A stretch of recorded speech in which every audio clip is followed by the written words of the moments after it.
fort.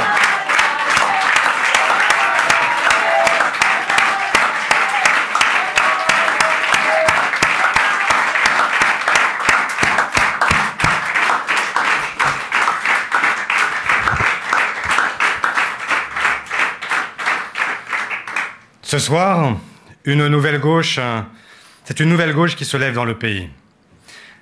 Les Françaises et les Français exigent de profonds changements. C'était déjà le cas le 15 mars face au pouvoir macroniste. C'est encore plus vrai aujourd'hui face aux dégâts économiques et sociaux de la crise du Covid. L'avertissement pour le pouvoir actuel est clair. Jamais, non, jamais aucun président n'avait connu un tel revers pour un scrutin municipal. Les victoires de ce soir, celles massives des socialistes, des écologistes, mais plus généralement de celles et ceux qui veulent donner un élan à de nouvelles politiques et de nouveaux projets.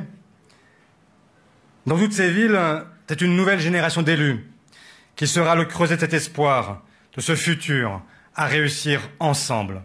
Mais les enjeux ne sont pas que locaux. Il y a dans le pays une colère profonde, une envie de justice, une envie de démocratie. Il y a aussi une volonté d'inventer un nouveau modèle de société plus solidaire et d'accélérer la transition écologique. Pour les élections municipales, c'est à travers les listes socialistes et écologistes que les citoyens ont exprimé leurs attentes de changement. Partout où nous étions rassemblés, nous sommes plus forts et nous gagnons la confiance des Français. La vague est là. De Paris à Marseille, Lyon, Montpellier, Bordeaux, Nancy, Rouen, Villeurbanne, Clermont-Ferrand, Bourges et tellement d'autres.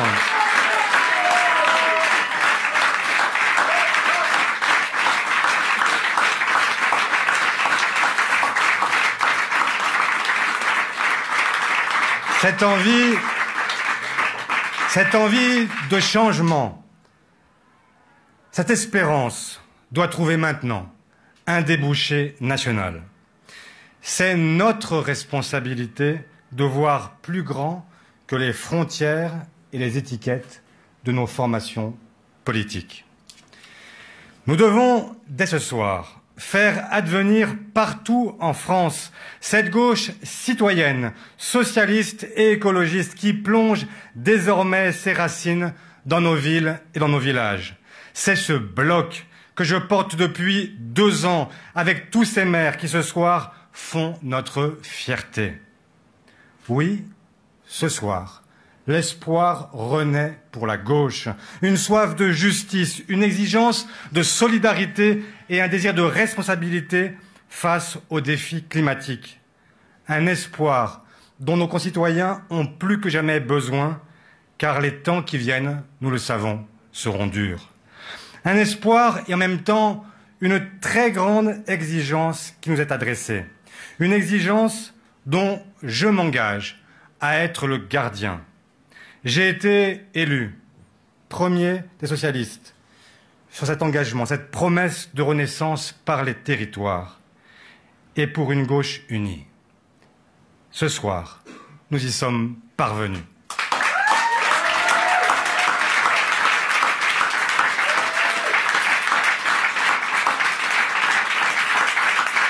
Je continuerai avec vous, avec humilité, mais aussi avec détermination à tracer ce chemin, à nous obliger à sortir des querelles de chapelle, à nous forcer à être plus inventifs et audacieux, à viser toujours plus haut pour renouer avec la victoire du camp du progrès, pour que le quotidien de nos concitoyens change enfin. Ce soir, je remercie nos électeurs et je dis à toutes les citoyennes et à tous les citoyens de gauche, socialistes, écologistes, celles et ceux de la gauche citoyenne qui s'est mobilisée au-delà des formations politiques. Ne lâchez rien. Ne vous laissez ni détourner, ni désespérer par la promesse de ce duel Le Pen-Macron qui nous promet un désastre. Nous avons tous ensemble, à nouveau, dès ce soir, rendez-vous avec l'espoir rendez-vous avec l'histoire.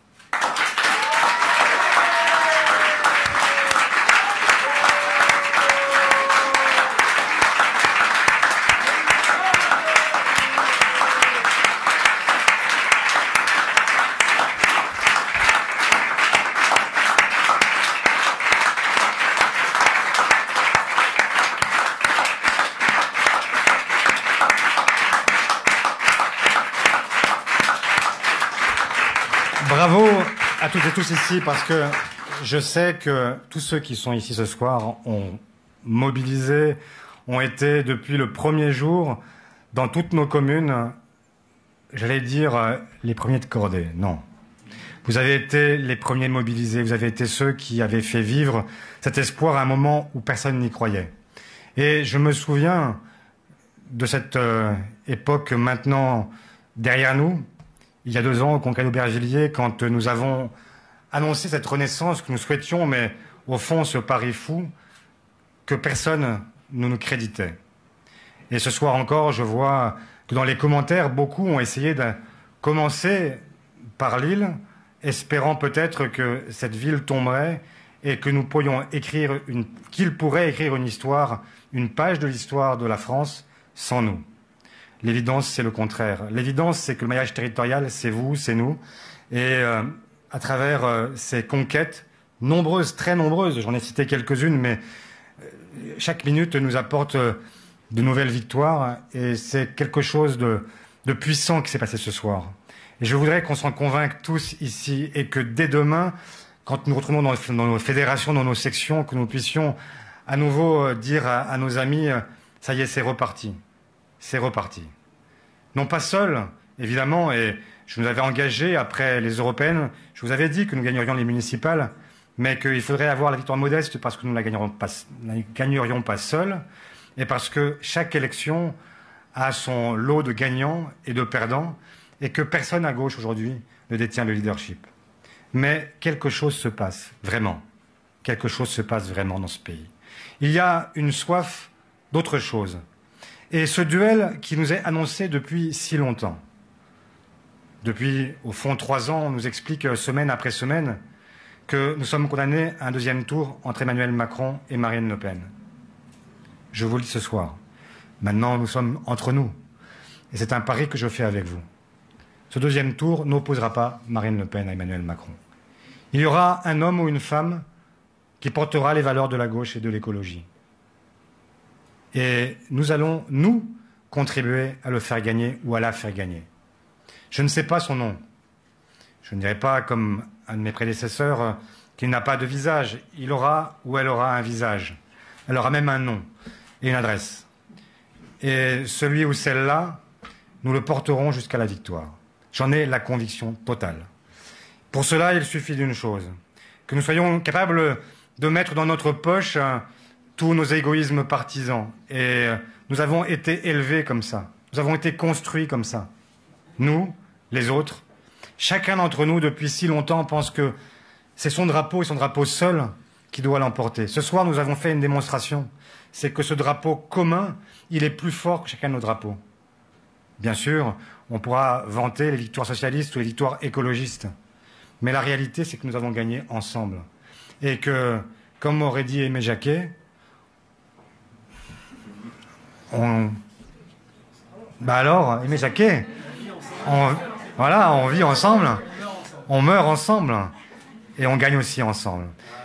Voilà, et donc cette réalité-là, c'est celle qui s'impose à nous, et c'est ce que je dirai mardi prochain au Conseil national de notre parti, qui se réunira pour fêter nos nombreuses victoires, mais aussi pour commencer à semer pour l'avenir. Il n'est plus question de reculer. Il n'est plus question de laisser qui que ce soit s'emparer de ces victoires et de chercher à les privatiser. Ni homme, ni femme, ni parti. Nous avons une responsabilité lourde, forte. Ce soir, il y a des gens qui, nombreux, ne sont pas venus voter aussi. Et il faut aussi y penser. Et ces gens-là, ils ont perdu toute confiance dans les partis, quels qu'ils soient. Et nous avons maintenant 2 ans pour les réconcilier avec la vie politique. Leur dire que ce n'est pas vain, que ce n'est pas simplement une affaire de poste, mais que c'est aussi une affaire de conviction, de valeurs, et que nous pouvons changer à nouveau la vie et la protéger aussi. C'est le message qu'ils nous ont adressé, c'est le message que nous devons entendre. Nous avons devant nous une crise terrible, économique, sociale et aussi environnementale. Il faut tout bouger. Il faut se réinventer, comme dirait l'autre. Et ça dépend maintenant de nous. Nous avons commencé, je vois Isabelle devant moi, et je sais que Boris doit être quelque part sur le plateau de télévision. Nous avons commencé à travailler sur le projet. Il va falloir non seulement que nous travaillions d'abord entre nous, que nous sachions ce que nous sommes, ce que nous voulons porter, et puis après que nous travaillions avec les autres. Et je reproposerai dès demain matin aux écologistes, à Génération, aux communistes, à toutes celles et ceux qui le veulent, et d'abord à tous les Français, de nous retrouver à la fin août pour que nous puissions commencer à nous confronter. Et que, au milieu du mois d'octobre, nous soyons en mesure, tous ensemble, de proposer les bases de ce que pourrait être un projet commun pour l'élection présidentielle. Si nous ne faisons pas les imbéciles, si nous ne sommes pas la gauche la plus bête du monde, si nous ne sommes pas les socialistes les plus bêtes du monde, s'il n'y a pas des écologistes les plus bêtes du monde, les prochaines régionales, vous verrez que nous compterons non pas à 5 régions détenues par la gauche, mais peut-être 7, 8, 9, 10, 11. Pourquoi s'arrêter? Les départements, c'est pareil. Voilà. C'est tout ce que j'avais envie de vous dire, parce que c'est ce que je ressens très profondément. Et ce n'est pas simplement ce que je dis un soir d'élan, et c'est ce que je pense depuis longtemps. Mais ce soir, c'est plus facile parce que je pense que ce soir, ça peut être entendu. Voilà, donc je voulais le partager avec vous et vous dire qu'ensemble, on continue et on ne s'arrête plus. Merci.